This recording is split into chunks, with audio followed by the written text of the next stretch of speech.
All right, we are going live. All right, what's going on, guys? I'm Charlie Moon. We got Dontae Goodner with us. Joining us in the house. Andrew Matthews is going to be with us in a few minutes. But boy, what a Friday afternoon! I was planning on being here at the corral at 30, 45 minutes ago to set up and run this show with you guys and help out the South Birmingham and Bradwell affiliates for playing each other tonight here at the corral with a beautiful turf. Y'all can look, man. Y'all gotta look at that. Man, look at that, Wildcat Nation.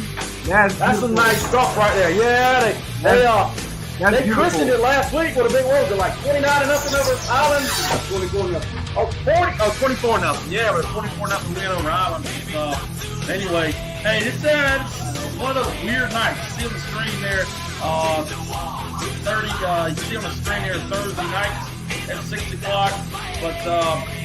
It's obviously not Thursday night at 6 o'clock. It's Friday night at 6 o'clock. So, Dontae, what does this feel like? I mean, you're trying to make this feel as much as possible like Thursday night, or what's it like? Honestly, it feels a little bit weird. But honestly, I'm just going with the flow. Really, playing on a Saturday takes me back to my old days, back to my. Well, I played in Germany, so back to my middle school days. So. Got a pain in the gap, really. Okay, so you played in Germany, so you got a military family, or yes, sir. Yes, sir. My dad was military, and my mom worked for God. All right. Well, I got a little something for y'all in a few minutes. I gotta rack it up, but anyway, hey, thank y'all for your service. That's kind of how it rolls with Wildcat Nation and a lot of other schools in our area. I mean, there's some schools. I'm looking at Bradwell Institute right now. I used to teach there and broadcasted their games. You want to talk about turnovers. Sometimes they'll have 7 or 8 different players roll in out every season because they're literally, you can hit a golf ball from their front door. Hold on, I got to grab a door.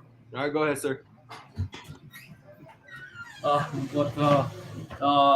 anyway, having fun with that. Getting ready here for at the corral again for South Effingham and Bradwell. Hey, but what's the meal going to be like tonight? Tonight, well, actually, I already ate. I had, Pops, what I eat? What we have? Today we had pork chops. We had pork chops, smothered pork chops and onions. Rice, of course, every day. We had a rice, potatoes, and then salad, yams and salad. and sweet yams. Dang. That's some good eating right there. Was anybody else in the house, or was just you guys? That's every day, Charlie. That's how we eat right here. Every day. Okay. I hear you. Here I'm sitting up here in the South Effingham side of the press box, and they about to have some barbecue and some pizza and some other stuff up here. But anyway, hey, what's your routine gonna be like tomorrow on a Saturday? I mean, if you were to say it's just gonna be the same as any other time, you'd obviously be lying, because about every other time you've played in high school would be on a Friday night. We had a Saturday playoff game last year, but even that was different because it was a 1 o'clock kickoff. Yes, What sir. is tomorrow's routine going to be like? Well, honestly, for my routine is going to be a little bit different compared to the teams, because as to what happened last Friday, I did hurt myself, so I am out for this game, but I will be there. So, but if I were to play in this game, regular routine, get back, do my stretching. I said do my stretching, just get padded up and play. Okay. Play with a clear mind. Well, I got to get with Coach Lazat, because on the injury report, he didn't list you there. I guess he was trying to keep that coy. So what was? I mean, I remember when you went down last week, you went off, and, but I didn't hear anything more about it. What was the injury, and what's your status right now? My status right now, I will be back as of next week, Monday. Just a little minor tweak in the knee, but other than that, I'm kicking still. Well, took him to the hospital, and so we ruled out, the physician ruled out ACL, meniscus. He does have a bruised bone. And what he did was that he told him that this week he needs to set out, but he should be rock and rolling next week. So thank God that we're here and he's good to go. And ready to hit those field again next week, do his thing. Good, nice, good stuff. I see you got a Georgia Southern Eagles shirt right there. Is that one of the places you might be looking at going to school? playing field or not, I mean, when you're going through your senior year, you have so much to think about. Is Georgia Southern one of those schools that you like and would love to go to? Yes, sir. I would love to go to Georgia Southern because it's close to home, and honestly, it's just a really good school. My mom and I we took the time out and just did our research in Georgia Southern, and I want to go into criminology also. So that's really good. Awesome. Hey, give a shout out to your girlfriend. That's what the Players Lounge is for. We have a good time. We talk.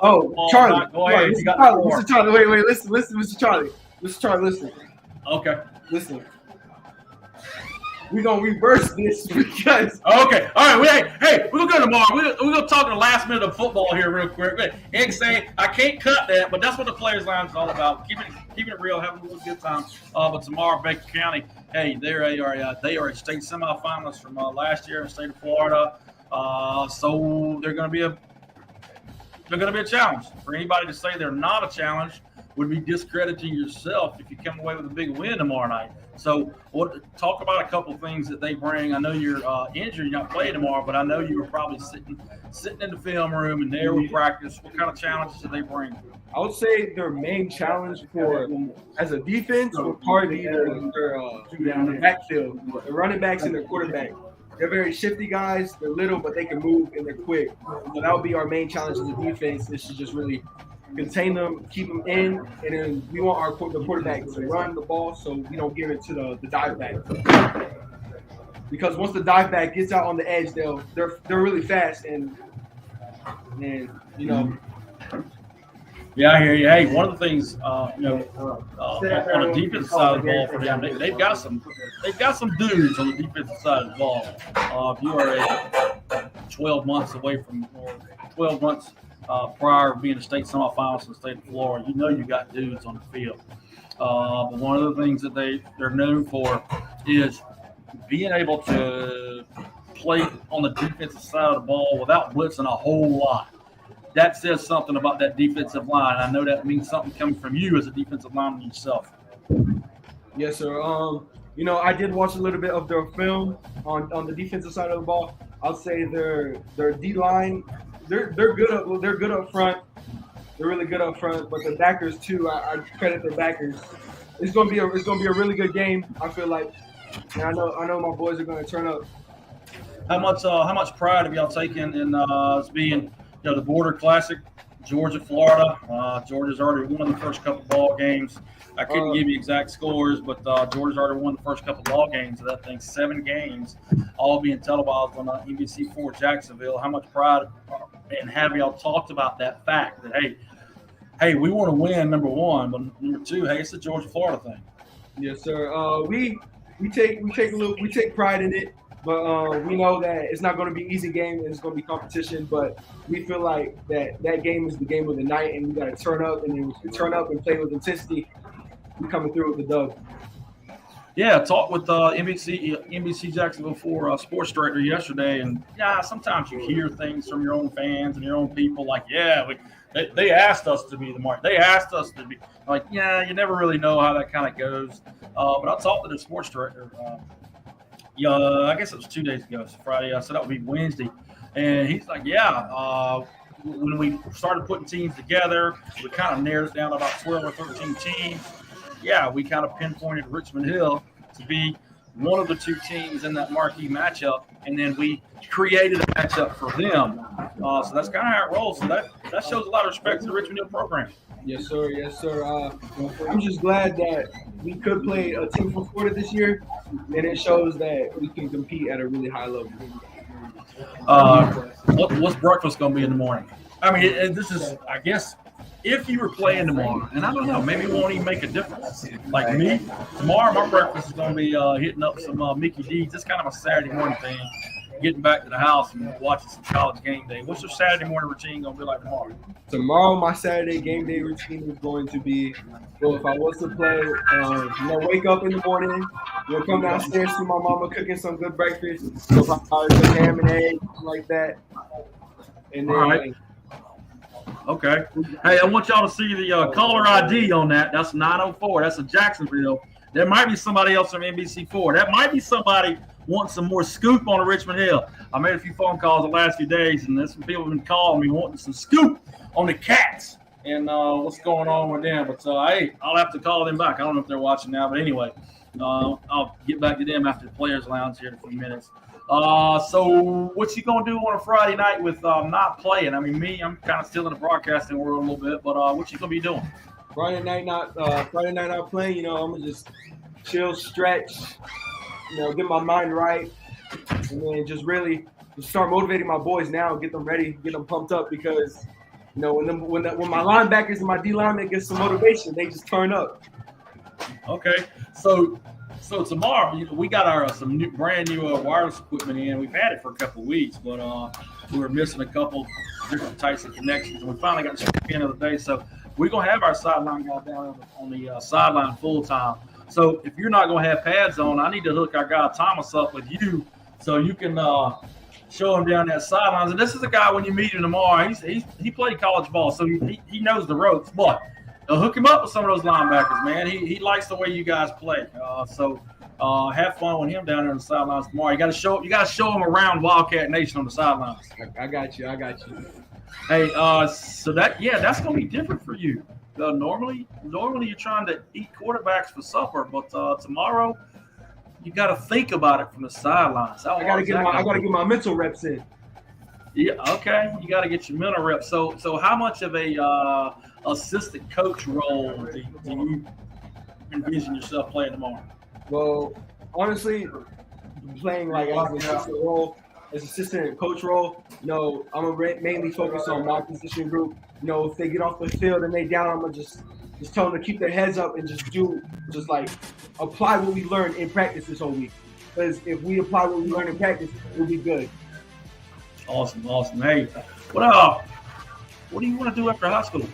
What do I want to do after high school? Honestly, Charlie, being completely honest with you, it would be a blessing to get an offer from any college. You know, if I did get an offer, I would take that offer to go play at the next level. But if I don't end up getting an offer, I do plan on going to Georgia Southern and getting a degree in criminology, and then also do a ROTC and probably going as an officer. Okay, so bottom line is your future plans are to go be an investigator in the investigative business. But along the way, if you got a chance to pay for that college education, being on the gridiron, that'd be great. That'd be awesome. Hey, I know you got the skills and the want to be on a college roster somewhere. So it'll happen. Sometimes it's like it's aggravating and it's the recruiting process is long and hard. But if I stay in this thing, keep going. Hopefully, I get blessed with an offer. I hear you. Hey, well, are your mom and dad still around there? Yes, sir. I got my mom right here. Oh, hey, how you doing? Hey, how you doing? How you doing? In the house.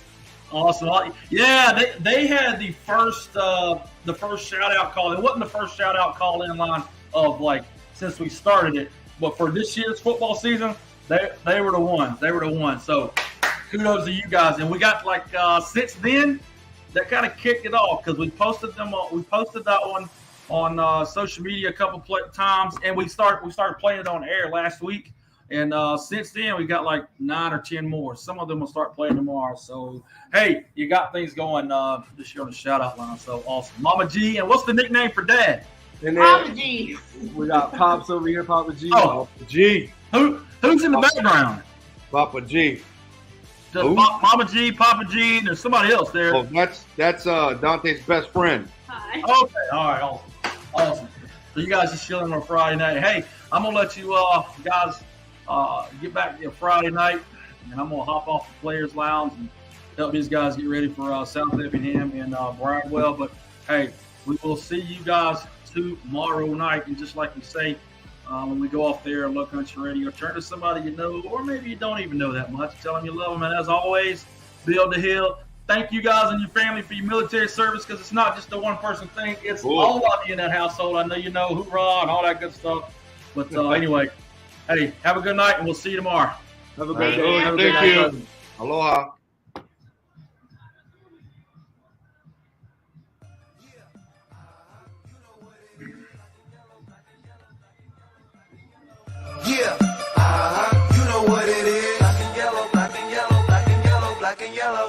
Yeah, you know what it is.